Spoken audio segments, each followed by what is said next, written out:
Well, good morning, everybody. I'm back again. Surprise. Um, I don't know when to stop saying Happy New Year. Like, do we stop after January, or is the first week of January good where you just stop saying it after that? Happy New Year, guys. Um, my year's been off to an interesting start.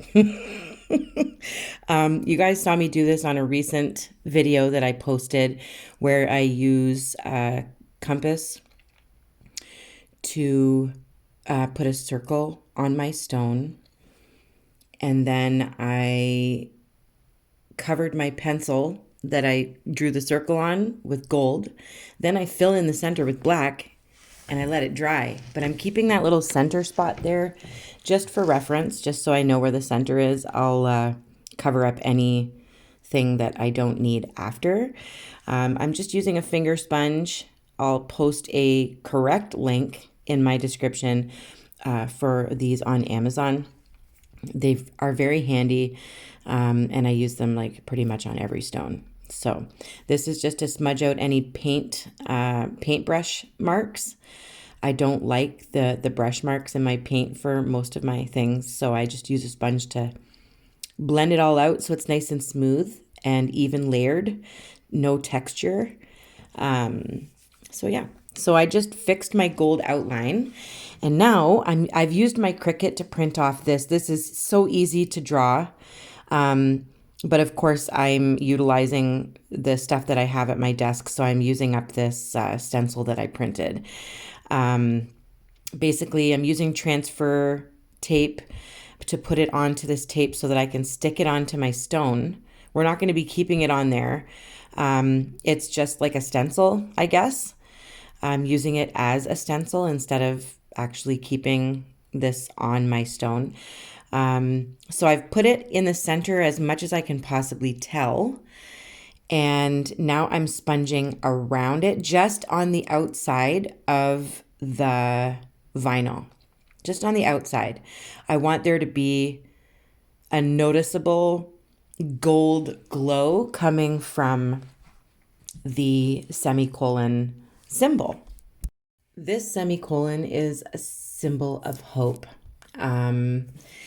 It is basically to show you that no matter how hard life gets, you can pause and continue on. You always have something to look forward to. It's a symbol of strength and courage. Your story's not over, so keep writing it, right? You guys have seen me use Iuilewatercolours before, as well as my own handmade watercolors. Eventually, I will make some more and put them in my Etsy shop, but I have to buy pigment, so that's going to be a little while. So I'm using a mixture of blue, purple, like a magenta or pinkish color, burgundy. Then I'm going out to a bit of an orangish red, and then yellow or gold on the very outsides of that. You do have to work quickly when you're using watercolors. Take a look at one of my recent tutorials for a little bit of a slower look at that. I'm not using a brush that you fill with water. I like to use that brush, but I don't like to fill it with water because the water is very unpredictable and the paint just travels down the sides of my rock. So I'm letting my watercolor dry, and I've put a black outline on the inside of the gold line on top of the dry watercolor. And I'm also doing a black line on the outside of the gold line.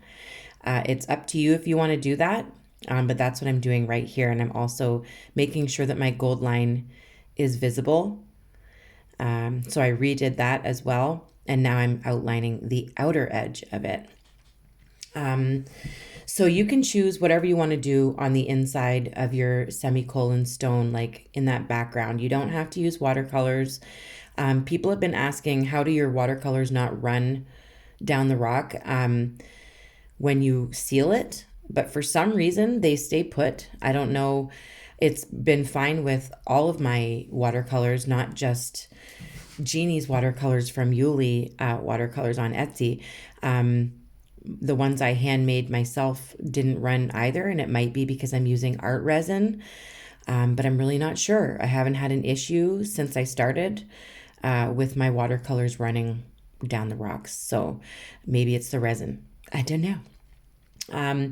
So I am now dotting around the outer edge. I always start one at the top, one at the bottom, and one on either side in the center. And then I go in between those. And then I keep going in between those until I have as many as I want and as close together as I want. So I've left a little space between them. And now I'm putting a smaller dot between them of gold. You don't have to use gold if you prefer silver, or if you want to use a different metallic paint that stands out. You are definitely welcome to do that, because guess what? You're allowed to do whatever you want with your rock or whatever it is that you're painting on. So now I'm doing little wishbones. Those little dots that I did between the bigger dots, I'm connecting those using a little wishbone. So you can see it a little bit better here. This stone is going to go really dark, and there's like a marbly effect to it once I seal it. So this is going to be, the gold is going to be a lot more noticeable once I seal it. But also my rock is very roundish. So the gold is kind of flowing down the sides of my stone. It's not very noticeable on the front. So I have painted a couple of these, and it looks very different when you can see this gold work around on the top of the stone rather than seeing it at the side of the stone. I'll show you the difference at the end of the video. Stay tuned. Stay tuned. Now I'm putting a dot at the very tip of my wishbone, and then I'm dotting up the sides of the wishbone, and the dots just get smaller once I get closer to the center, because I'm running out of paint. So yeah, that is what I'm doing. And you can see I've sped it up a lot because this is very tedious and boring, and you can just pause me and watch something important or funny or whatever, have a tea, drink some wine, and do your gold work. You don't really need to watch me do it. Now, once my bigger gold dots are dry, I'm adding a black dot, and we're going to go back to those after, once they're dry. But we're going to worry about our semicolon area again. You've seen me do this before. I use UV nail gel top coat on my stones, and I use chrome powder or chrome flakes or holographic powder, all sorts of different things on top of the cured nail gel. So once I've cooked it in my nail oven, or under my UV light, I should say, if I want to actually tell you the truth about what I'm doing, I call it my nail oven, and I bake it for 120 seconds. That's what I do. It's more fun if I say that I'm cooking it. So I'm covering my heart semicolon in UV gel, and I'm going right to the edge. I'm going to cover all that black with this clear UV gel, and then I'm going to cook it, like I said. And then when I bring it back out, it's going to be, I don't touch it. I don't get my fingerprints on it. I'm worried that any like natural oils on my fingers might mess up the chrome effect. So I don't ever touch it, but there is like a stickiness to it that the chrome sticks to, and that's it. So I scrub on the chrome flakes in similar colors of what we've done our background in. Scrub it on with a little brush, and then I dust it off with my little desk broom. Get all the extra glitter off of there, and you can pour that extra flake, well, not easily. And trust me, do not sneeze around this stuff if it is open. Do not sneeze. I promise you will regret it the rest of your life, I promise. So I'm just getting rid of any extra glitter so that I can show you guys how beautiful this looks. It kind of looks like puffy paint. It looks like a metal has been imprinted almost, like a chrome metal has been imprinted into the stone. It just looks so pretty. I have made some really nice pendants for your chain, for your necklace, with the same symbol and this same chrome effect, and it just looks so beautiful. I just love it. And the meaning behind this, man, like the meaning behind it, there's been some moments this year already where I have had to remind myself that I need to keep going no matter how tough things get. I need to keep going. I fell down the stairs, man, already this year. And the last time I fell down the stairs, I realized that my marriage was ending. And that was 2 years ago.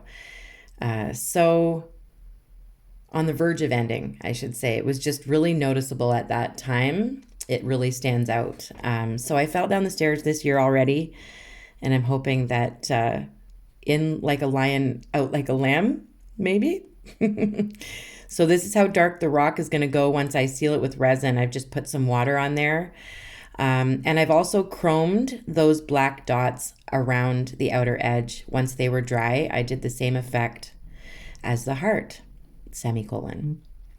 Now, it's been resined. This has been sitting in resin overnight. It's nice and dry. It's not sticky. This is gorgeous, guys. Like, I really do love the symbol, the meaning behind it. And this is pretty simple, pretty easy to do. You don't need a stencil. Just sponge out your gold and then draw your heart semicolon inside the gold and go from there. I was just using a stencil that I had. I made 3 of these. So I'm going to show you. This is where it's a bit bigger of a stone and it's flatter. So you can actually see like the gold work on the outside a lot easier. And I really like that. I really like that a lot more. It just seems to flow together nicely. When you have to see it down the side of the rock, it's much easier to appreciate it in person. But for pictures, I would definitely say being able to see that center one, it's gorgeous. And I, of course, did a greenish colored one too. I'm right into green right now for some reason. I'm changing my color tastes. I love you guys. I hope that you're having an amazing new year and that you haven't fallen down the stairs. And if you need to remind yourself or remind someone else that their story isn't over and they matter, give them a little sign of hope and courage and make them one of these. Do it with your own flavors and your own pizzazz. Or do it just like this. It's completely up to you. I've made a few semicolon stones in the past. Take a look in my video list. Just search Rachel's Rocks semicolon and a bunch will come up. This is just my newest one. I love you guys and I will see you very, very soon. And do me a favor. Just keep painting. Bye.